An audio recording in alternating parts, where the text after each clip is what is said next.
30 minutes to follow on from Sir Graham, which is almost impossible, I think you'll agree, but to inspire you with, based on the momentum and energy that Sir Graham has landed around the need to take action and the reasons why that Arno's talked through, some of the action that potentially you can take. I think the question around what do we do, what's the next thing, that's what Matt and I would like to spend a little bit of time on, talking about what can I do as an individual to brace myself against some of the risks that Arno and Graham presented to us. So before we begin, I'm Gaby Gradden, so that, as was introduced, I'm the EMEA security sales leader for Microsoft. I've worked for Microsoft for nearly 18 years, so yes, I was a toddler when I joined, but yeah, I've worked across the security ecosystem for the last 8 years now. Previously, I was a UK lead for security for small business, and now I do that job for EMEA. And Matt? Yeah, I'm Matt Ross. Most of you will have seen me or know me. I'm the CTO at ITC Secure. I've been at ITC for nearly 10 years now, and before that spent a career in financial services. So, yes. Fab. Now, as was talked about earlier, 2025 was the year of AI as the buzzword. What's our strategic position around AI? Where are we going to take our business when it comes to AI? Our boards, how do we spend money around AI? All the questions around how do we take this new thing, this new strategic tool, and turn it into something that actually we can operationalize as a business. 2026 turns that into the agentic vision that now sits behind AI.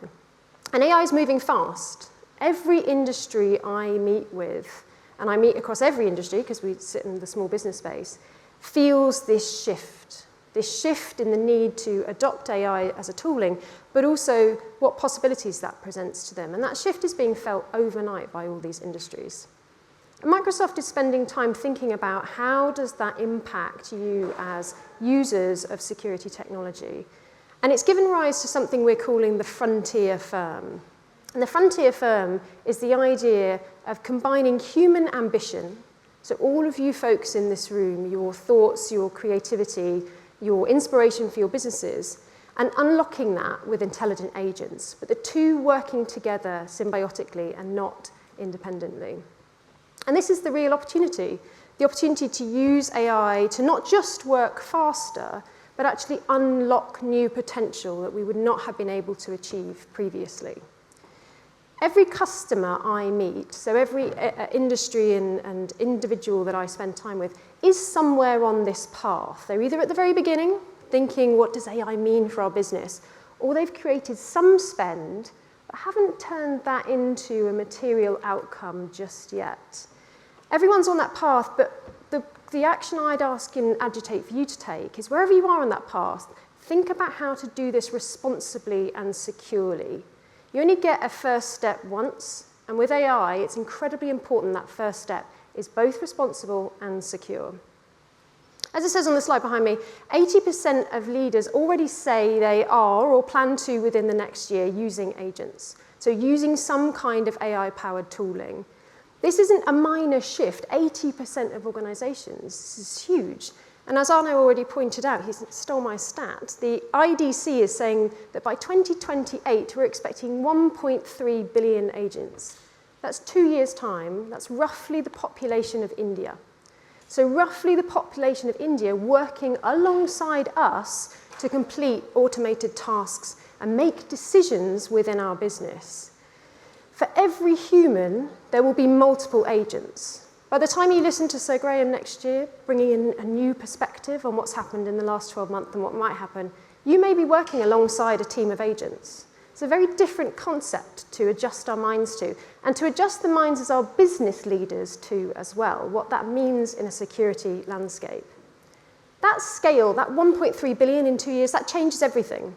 That changes how we work, so physically how we interact as a business, but how we secure that. Each of those agents has the ability to access, to operate, to perform actions. How do we secure that new ecosystem that we're building? And how do we do that, building for the future when the future is ever changing. Now, this rise of the frontier firm, so that human ambition alongside intelligent agents, is unlocking incredible potential for businesses. It's driven a profound technology transformation led by AI, and as I said, now these intelligent agents. And that transformation is completely redefining our security landscape in ways that we have not experienced before. We're operating in an environment and scenarios that are not native to how we've built our security defenses. Now, the good thing is, AI is helping us defend faster. AI as a security tool is incredibly powerful for us, but that's countered with it is helping attackers to do the same. It's helping attackers to move at machine speed, and as Arno said, being able to purchase off-the-shelf toolings to attack us in new ways that we haven't had to defend for in the past. Each year, Microsoft curates something called the Digital Defense Report. It's a huge piece of work that we distill down into, I think it's about 100-page digital defense report. You can see a more condensed version at microsoft.com/digital defense report. And through that, we pick up a lot of signals. And one of those signals was around AI automated phishing. They are now 4.5 times more effective than in previous years.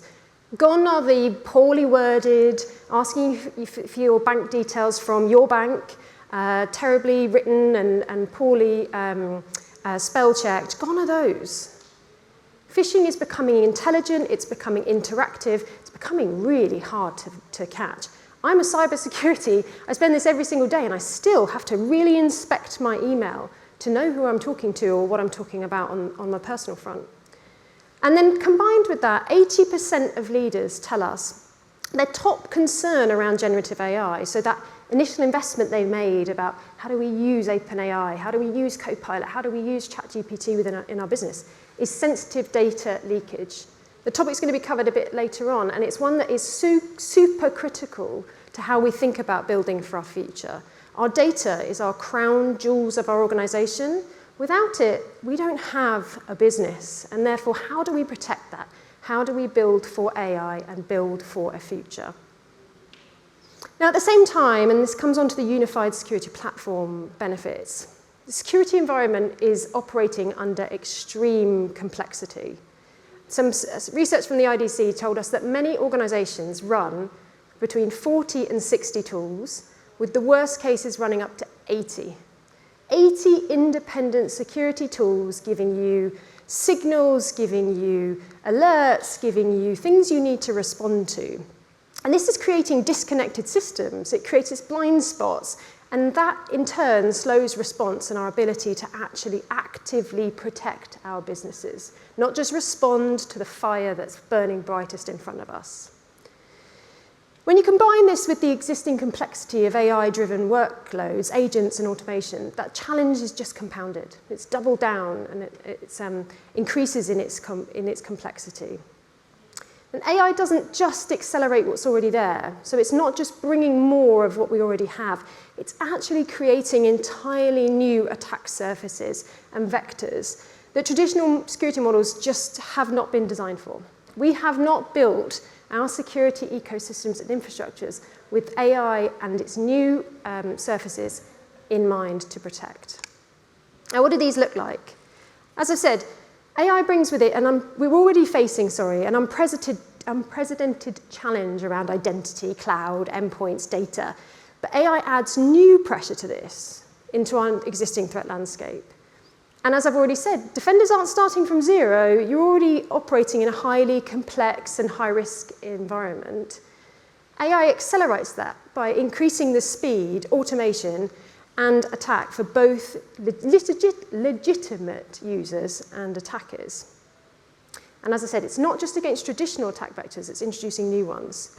We need to learn how to secure things that didn't exist before. We have to think about how prompts and responses can be corrupted, how the response back from our AI tooling can create inaccurate or illegitimate responses to us. We have to think about how data pipelines that fuel those models can be corrupted or infected, and how any agents that we design, any plugins, any integrations that expand that attack path are being built with security at their core and not bolt on afterwards. Our autonomous agents need to be able to take action at machine speed. It can't rely on you picking up that threat signal first thing in the morning when it's been running all night. This is creating a new speed that we need to operate under. And I've stood on stages many times in my 18 years at Microsoft saying, this is the one. This is the moment. This is when we have to make a decision. This is when we have to take an action. This moment is different. I think we all understand that. I think we all accept that. We're in a generative AI era that is moving incredibly fast and at a pace that is increasing day by day. And we have to accept and acknowledge our approaches that we've used in the past are not enough to protect us for the future. But when I say to address this challenge, we have to start with one thing, and the thing we have to start with is trust. So last year, KPMG commissioned a global survey looking at the adoption of AI amongst organisations and individuals. And 66% of respondents said that they use AI on a regular basis. But only 46% said that they trust the output of AI. So we've got a trust gap here between what AI is producing to what we trust. And when it comes down to agentic AI, and where agents are performing tasks at speed and scale that we've never seen before, crucially that are delivering different results from the same inputs over time, then trust is critical. And the paradigm, it's a paradigm shift. So before, when we're monitoring and securing identities, they're human identities, they're system identities, they're session-based, they're deterministic. And that just doesn't, and they're role-based as well, and that doesn't apply with agents. Agents, they're task-based, they're ephemeral by nature, they operate across boundaries. So we have to shift the way we look at identity for agents and look at more of a task-based model than a role-based model. But not only that, there's other governance that we need to put in place for agents. And it's like agents, who's responsible for these agents? Who's sponsoring these agents? I mean, if we're talking about 1.3 billion, they need to be owned. They need some ownership and sponsorship around them. What's the surface of the agent? What's the blast radius? What are they designed to do? What are they designed to talk with other agents? And what is their life cycle as well? And then another point that we need to consider is testing these agents, testing them for risks, testing them for vulnerabilities. Can we poison the data? Can we inject prompts? And also, how do we validate the output of an agent? Because if that agent is, the output of that agent is being used by another agent, then you're amplifying the problem. And then finally, there's behavior monitoring. So typically, we've monitored human behavior, system behavior, but we've yet to learn really how to monitor agent behavior. So it's important that we look at new models of monitoring, but also bringing in all the auditable information to be able to analyse and to be able to determine what looks good and what looks bad. Now, through a program of work called the Secure Future Initiative, you may have heard of that from Microsoft before, you might have not. A few years ago, Microsoft made the decision to build security as the red thread that runs through our entire organisation. So creating a whole new structure of how we develop products, how we go to market, how we position our tool set across the entire Microsoft stack, not just the security stack, to create security built in to every single action that we take. So through that Secure Future initiative and through customer feedback and through industry insight, we've shaped this vision. So the vision of the agentic era where security must be the core primitive. It must be the thing that is the foundation for every decision that we take before we take that decision. So as Matt said, before we step into adopting an agent or rolling that agent out or allowing it to access critical data, allowing it to interact with other agents, we have to take the security decision and build the security parameters around it without slowing down our business and our business needs. As organizations bring agentic AI into the business, security has to evolve to match that, has to evolve to match the scale, the speed, and the autonomy of those systems, and that autonomy is key.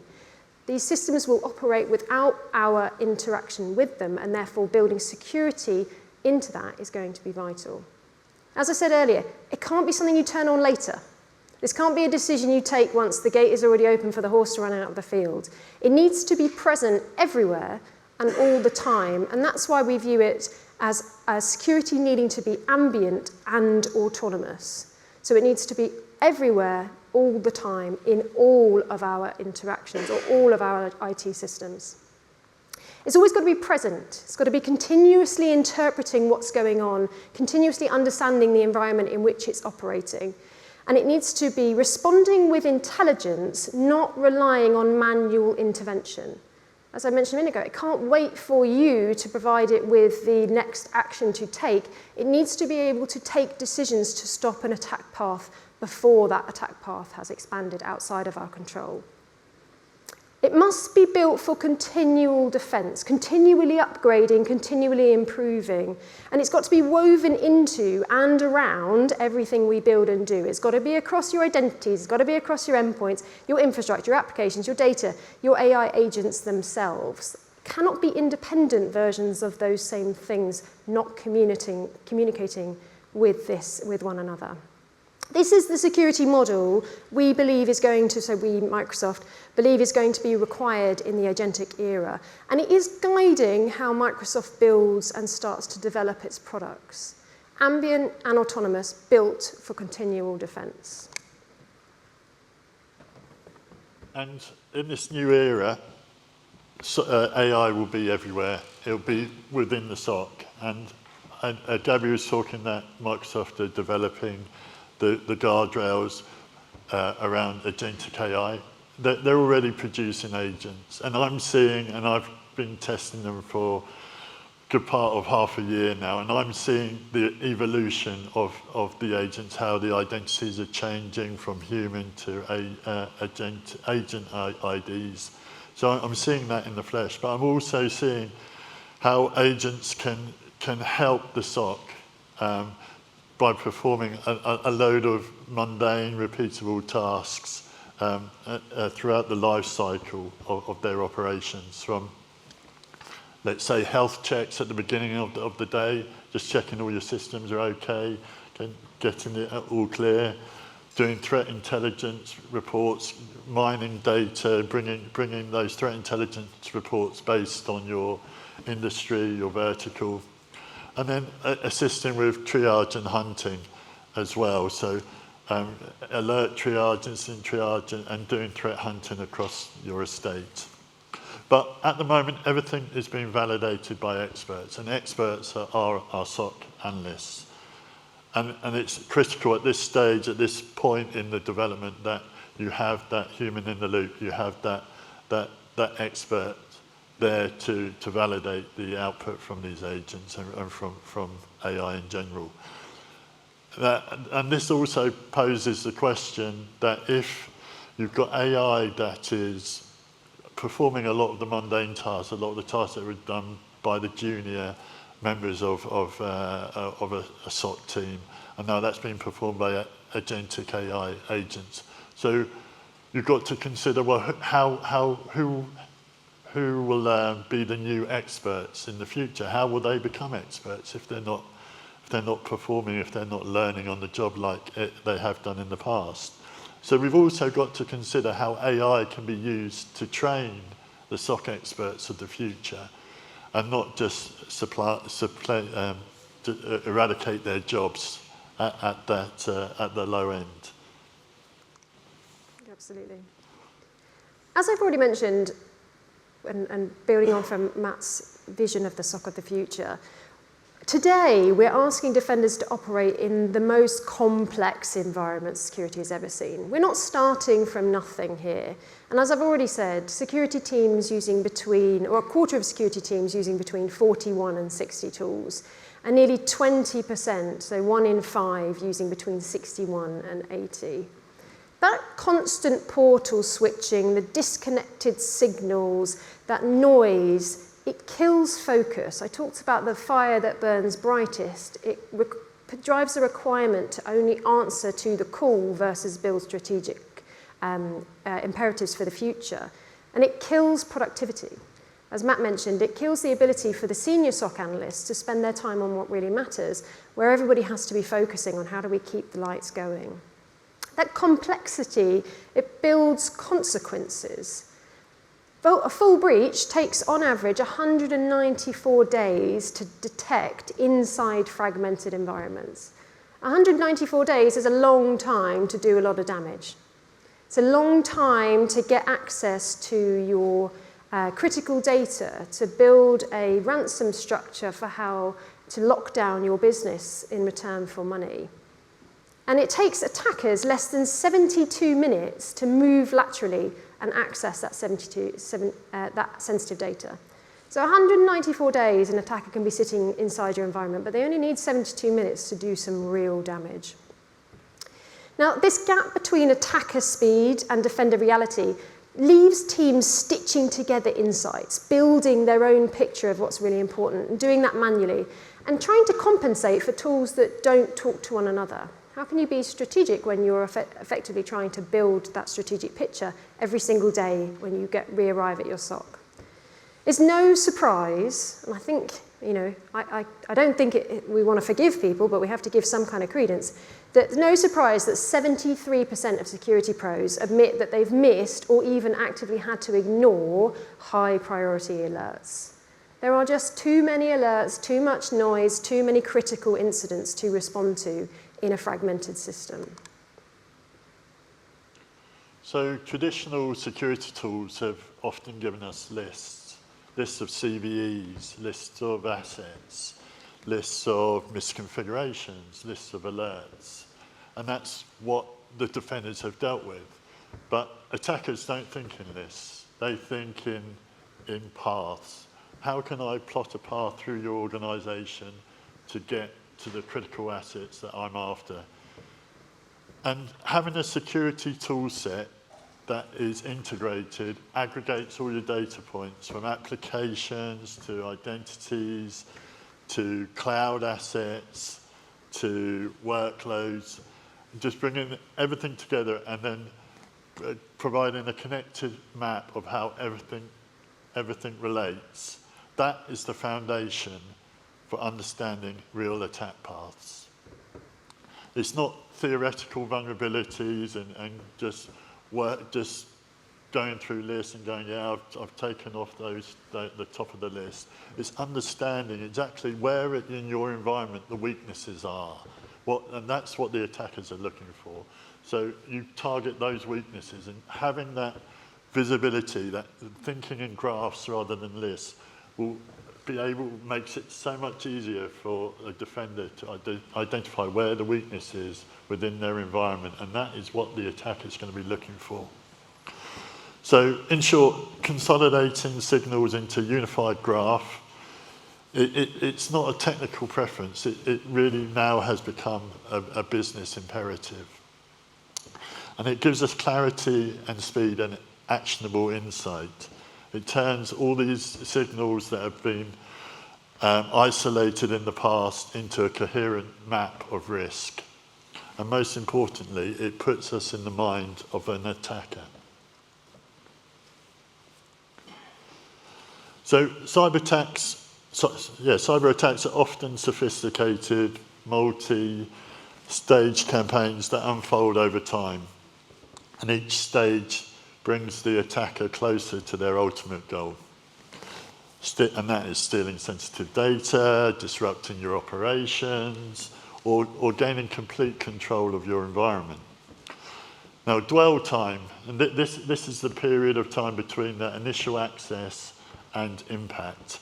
We've seen that reduce year on year, and now it's down to minutes. And I think Arno and Gaby, you've touched upon that already. And attackers like to exploit gaps, as I've shown on the previous slide. But 90% of organisations, I'm sure virtually everyone here, has a hybrid environment. So you were originally on-prem and then you started moving some of your workloads to cloud. Now, attackers have spotted this. There's been a 40% increase in hybrid attacks over the past year. And that is because they are exploiting gaps in the monitoring. So they aren't just moving laterally across your environment, they're also moving vertically. So they're going from a cloud identity down into an on-prem or vice versa, moving across laterally and then coming back down to on-prem. All because it's an imperative to avoid being detected. So having all this information in a single portal available for a SOC analyst gives them the visibility in one place, and they can see the context of an attack very quickly. And if an attacker is moving at speed, and with the power of AI, they're moving faster and faster, we need to be able to defend at speed. And using a unified tool set, such as Microsoft Defender XDR, we're able to assess the intent of an attack and then disrupt it whilst the attack's actually happening. So faster than a human can react to those signals. And what's more, it can look at blocking other alternate paths at the same time. So often an attacker plans out the target path, but they'll also have backup paths just in case they get compromised. They can pivot and try another path. So to be able to do this at speed is critical. So consolidation, tight integration of security tooling, it reduces the blind spots and it strengthens the ability of our SOC to detect and disrupt increasingly agile attackers. What does that look like from Microsoft? Well, we're delivering on this vision through our AI-first end-to-end security platform. It's purpose-built to operate the way security needs in the agentic era, to cover all of those hazards that we've mapped out in the last 15 minutes. It brings together our 5 product families. So the product families work as one, sharing signals, context, content, and intelligence. And I should point out that these 5 product families sit in 9 of the top right Gartner quadrants and many of the Forrester reports as well. And what are those families? So the first up is Defender. This is our AI-powered threat protection unifying layer. It's the prevention, detection, and response tool across all of the endpoint identities, cloud workloads, and email. Secondly is Purview. Purview is a newer name in the game, but it's our data protection tool set. It protects data wherever it lives and however it's used, so that can be across the cloud, across applications, across devices, and critically, across AI systems, so within all types of generative AI tool set. It helps bring and prevent oversharing and leakage while actually enabling compliance at scale, so without interrupting the flow of data around your business. Thirdly, Intune. Intune we've known and loved for many years, the device management tooling that connects your organization and your AI systems to safe configuration and consistent management. Entra, our secure access platform for every user and latterly every agent. So you will be able to manage agents as an identity within Entra. And it provides that least privilege access that we need so critically to stop identities being used to move laterally or horizontally within an organization. And it's continually evaluating those identities. So continually putting them at the least privileged access that they need at that moment to operate at that human and respond at that machine scale we've talked about.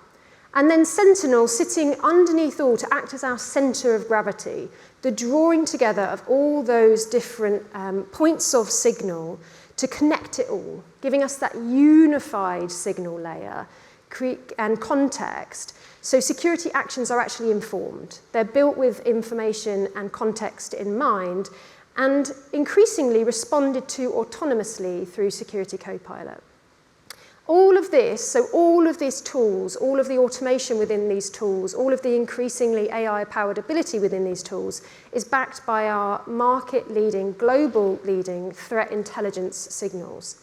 So we have over 100 trillion signals a day that we're able to process from our commercial platforms, from even our Xbox platforms, and from our work actively monitoring threat actors globally. And those 100 trillion signals are supported by our security services that help organizations develop into their ongoing defenses for the future. So since the advent of cloud-based SIEM solutions, cost of data ingestion into these tooling has always been an issue, at least for most people. And some hard-nosed decisions had to be made. Data sources which are high volume, low security value, but they were either excluded from the platform or pushed into alternative tools, increasing complexity for you and also creating blind spots for the SOC.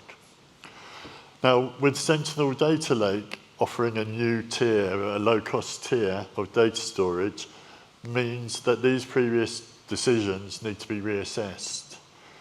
So what data ingestion costs can we optimize today? What data can we retain for longer? And also, what excluded sources can we now bring into our Sentinel for security analytics? So by moving those high volume, low security or low value security logs into the data lake, we can realize those efficiencies immediately. And we have seen cost reductions in the ballpark of 30 to 40%. So it's not insignificant savings through that approach. But it's not all about cost saving and cost optimization. Data Lake also brings together assets, such as asset data, such as identities, your endpoints. It brings together activity data, so this could be agent activities, and threat intelligence into the mix. And what this does is provide context. And with this context, the SOC can now support doing threat hunting in graph now, because you have that context, you have the data, you can now hunt in graph rather than hunting in lists. So a big game changer.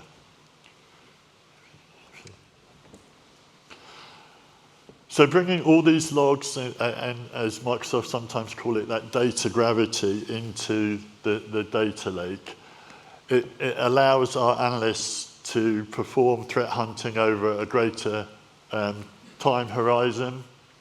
It means that we can identify compromises that we would have missed originally, and with new threat intelligence, we can look back further to see, oh yeah, we were compromised, but we just didn't have the threat intelligence at the time.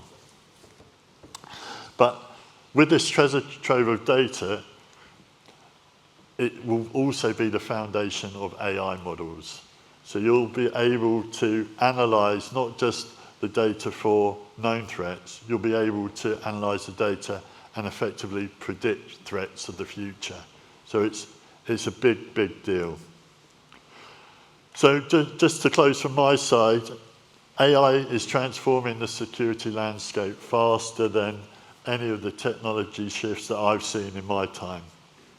It's accelerating innovation, but it's also creating new attack surfaces, and it's amplifying the speed at which attackers can, and the sophistication of those attacks. So we can no longer defend using lists. We can't use siloed tools anymore and siloed data.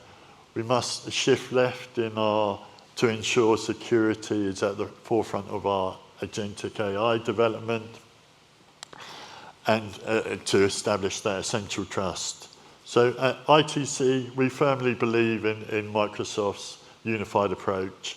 And when we combine this approach with the power of AI and the expertise of our SOC, we don't just keep pace with the attackers, we plan to stay ahead of them.